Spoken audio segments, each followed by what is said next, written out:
jungle.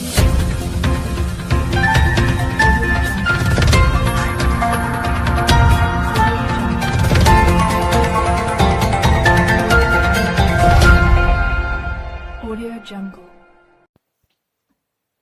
नमस्कार, MBNS news से मैं वंशिका। गांधी मैदान रायपुर छत्तीसगढ़ में जन आक्रोश महारैली का प्रदेश स्तरीय आयोजन 28 जनवरी 2018 को 13 सूत्रीय विषय एवं मांगों को लेकर एम्बस ने अपने 50 सहयोगी संगठन के संयुक्त आयोजक समिति के कार्यकर्ताओं ने भारी संख्या में एकत्रित होकर नारे लगाए। मूल निवासी बहुजन अब ना धोखा खाओ, देश में अपना शासन लाओ।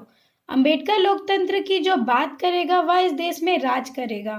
महारैली मूलतः निम्न विषयों पर आधारित था: आदिवासी भूमि अधिग्रहण, ओबीसी का 27% आरक्षण, मुंगेली में हुए बलात्कार, सतनामी समाज की बेटी के दोषियों को फांसी, शिक्षा कर्मियों के नियमितीकरण, आंगनबाड़ी कार्यकर्ताओं का वेतनमान 18,000, नमोशूद्रों का अनुसूचित जातियों में शामिल कर आरक्षण दिया जाए, सफाई कामगारों का ठेका बंद किया जाए आदि मुद्दों पर संबोधित करते हुए राष्ट्रीय प्रचारक बामसेफ BS कामले जी ने कहा। चले गए क्यों आज? ये खाने वाले का मामला नहीं है। अभी तो मिले थे क्या रे? मैं बहुत बार जब बच्चों से पूछता हूँ गाय क्या देती है, तो लोग कहते हैं गाय गोबर देती है, मांस देती है, दूध देती है, बच्चा देती है, हड्डियां देती है, मूत्र देती है, मगर लोगों को ये पता नहीं है कि भारत में गाय और गौ का ज्यादा करती है, ब्राह्मणों को वोट देती है, और दूसरा काम अछूत और मुसलमान की कटाई और पिटाई करती है। पता ही नहीं हमारे लोगों को तो गाय।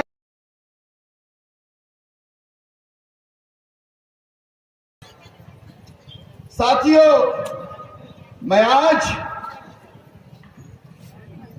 खुशी से फूला नहीं समा रहा हूं।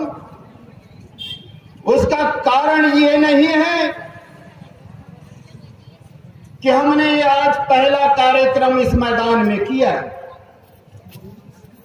इस मैदान में आइए देखते हैं डॉक्टर प्रदीप बड़े ने से क्या बड़े कहा। कार्यक्रम हम लोगों ने ऑर्गेनाइज किए थे, जिसमें कि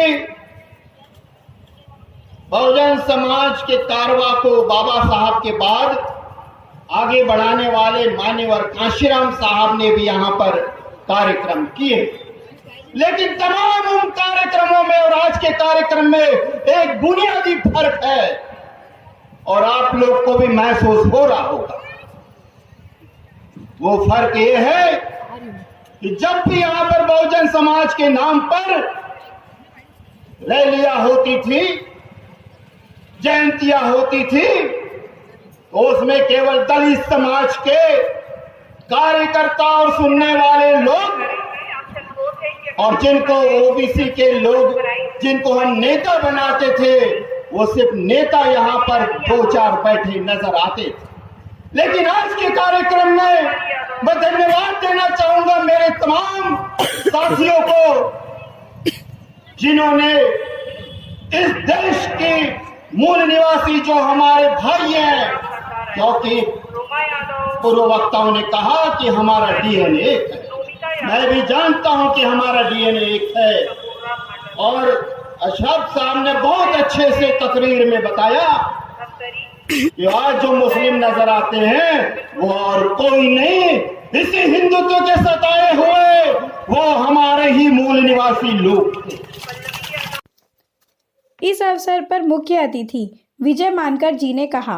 आप लोग सब ये बात को जानते हैं कि भीमा कोरेगांव का जो इतिहास है, 200 साल का जो इतिहास है, वो इतिहास को सेलिब्रेट करने के लिए कम से कम 10 लाख लोग जो है इस बार जो है वो पुणे के नजदीक जो है वो भीमा कोरेगांव में इकट्ठा हुए थे।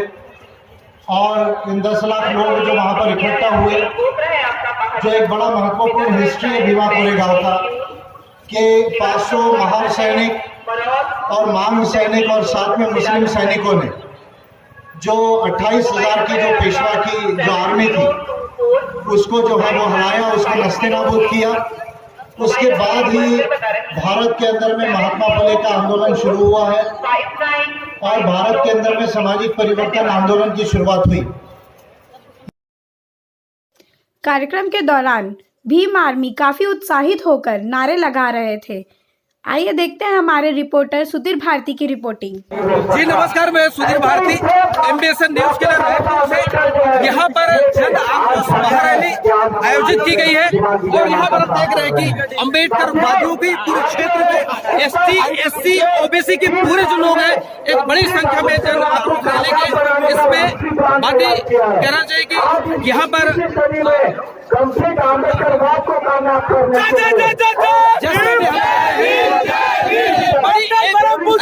रैली एक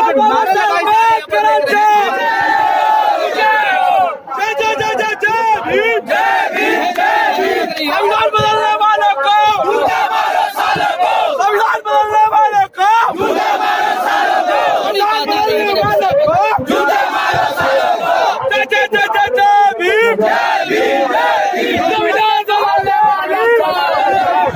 यहाँ पर हम देख रहे हैं कि विजय मानकर जी का यहाँ पर प्रोग्राम चल रहा है। हम यहाँ पर चलते हैं जो तकनीक टंगी है यहाँ पर देख रहे हैं और बड़ी संख्या में सर आइए बताइए मेरे भी ये जो रैली है आपको परिचय क्या प्रेरणा लेकर के रैली पे आए हैं आप सब लोग तकलीफ बोलेंगे बता अपना नाम बताएंगे सर। मैं विजय राजपूत भीमा आर्मी से। ये जो घटना घटी भीमा कोरेगांव में दलितों के खिलाफ में उसको लेके जो सारे देश में विरोध आक्रोश जताए जा रहे हैं उसको लेके भीम आर्मी भी रायपुर में अपना विरोध प्रदर्शन कर रही है और अभी जो देश में असमानता और जातिवाद अपनी चरम सीमा पर है उसके विरोध में पुरुष करने के लिए भीम आर्मी पूरी तरह तैयार है। आपने बताया पत्रकार जी आप रहे हैं, क्या ये जो रैली जो चल रही है जो सत्ता परिवर्तन वाला जो बात है कई बार बोल रहे हैं कि एससी ओबीसी और मुस्लिम को मिल करके जो कार्यक्रम जो चला रहे हैं इसमें अम्बेडकर पार्टी की बात कही जा रही है, क्या मानते हैं इस बात को? देखिए जहाँ तक है अम्बेडकर पार्टी की बात तो हम लोग यहाँ पर नहीं करेंगे। जहाँ भी बाबा साहब की बात होती है, जहाँ भी सबको समानता की बात होती है भीम आर्मी वहाँ खड़ी होती है। हम किसी पर्टिकुलर पार्टी के लिए खड़े नहीं होते, लेकिन जो संविधान को मानता है, जो बाबा साहब को मानता है, हम उसके साथ हैं, इतना बस हम कह सकते हैं। कहना चाह रहे हैं आप बताइए सर जी। भीमा कोरेगांव में जिस तरह से वो देश के बारे में हमारे 1 जनवरी 1818 में जो हमारे 500 महारों ने 28,000 पेशवाओं को जिस तरह से विजय प्राप्त किया था उसे हम याद करते हैं हर वर्ष याद करते हैं 1 जनवरी 1818 को। जिस तरह से हमारे लोग गए अपने सभी के साथ में जा रहे थे अपने घर परिवार के साथ में और वहां पर जो आरएसएस के लोग हैं या मराठाओं ने हमारे लोगों के ऊपर जिस तरह से आक्रमण किया या आतंकवादी लोगों को हम उनको तो आतंकवादी कहेंगे, जिस तरह से हमारे लोगों में उन लोगों ने प्रहार किया और हमारे लोग इतने बुद्धि से काम किया कि अगर हमारे लोग उस तरह से आक्रोशित हो जाते तो वहां का माहौल ही कुछ और हो जाता, लेकिन हमारे लोगों ने शांति से काम लिया और वहां का जो माहौल था उसको अपने बुद्धि से दिया, उनको जवाब दिया। उन्होंने ऐसा आक्रोशित अगर हो जाते तो पता नहीं कितने गांव जल जाते और कितने शहर जल जाते, वो तो वक्त ही बताता। लेकिन हमारे लोगों ने ऐसा कुछ नहीं किया, अच्छे से काम किया और आज हमारा ये वादा है, हमारा ये जो भीम आर्मी है, जो हमारे जितने सारे संगठनों से हम जो बात कर रहे हैं, ये आने वाले समय में हर महीने को 100 दिवस मनाने के हम बिल्कुल कहना चाहिए कि हर महीने